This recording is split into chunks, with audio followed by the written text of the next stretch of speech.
Qatar International Islamic Bank began trading in 1991 and it's had phenomenal growth in those last 20 years. What's driven that growth, would you say? Well, first of all, I believe that we have a strategy. We are very well focused. This is why since 1991 we managed to have steady growth between 15 to 20% per annum. And I believe in the banking sector that number is a great number. The growth of the bank has gone along with the growth of Islamic finance here in the MENA region, but across the world. What do you think is driving that growth in Islamic finance?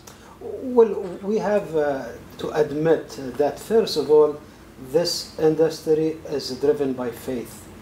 Okay, I mean, if you have a faith in Islamic banking, if you believe in Islamic banking, this is the main issue. But again, from the other point of view, also we managed in Islamic banking for the last, let's say, 35 years to come up with a lot of instruments that really, accommodate the need of a lot of, let's say, people or investors that they like to stay away from the non-Islamic banking. Why do you think then some people prefer to deal with an Islamic bank rather than a Western bank? Okay, we have to put in our mind one thing.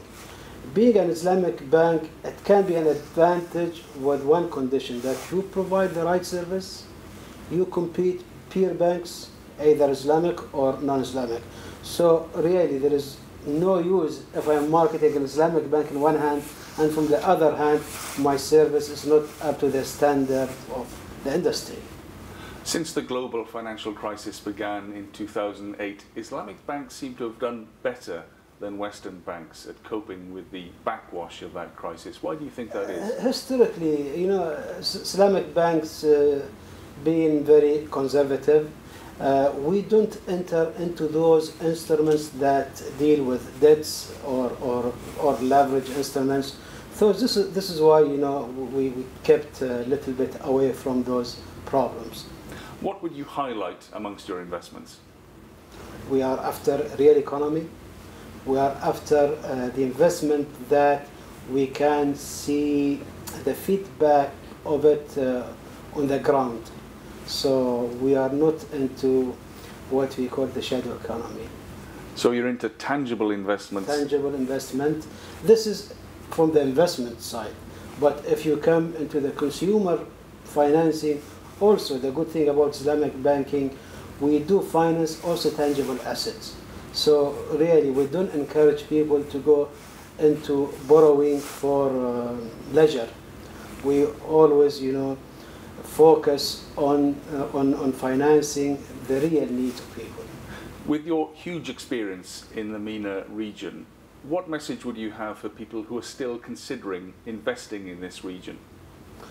Well, historically, this region being very stable, even though, from time to time we see instability in some places in the Middle East, but I believe in the long run there is a huge potential.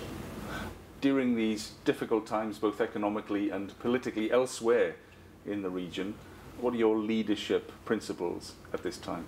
Well, first of all, I have to focus on my people. I believe on the teamwork, especially during the crisis, the hard times. Unfortunately, many banks, the first signal they send to the staff is cutting costs, firing the employees. I never do that. I never done that. Even in times of sorrows and difficulties, always I encourage my staff to be together and we can achieve a better result, performance, even during bad days. But thanks God in Qatar, we didn't have the bad days. Always we had, and I'm sure we are having good days. So people first? People first, always. Abdulbasit Al Shaibei, thank you very much indeed. Thank you.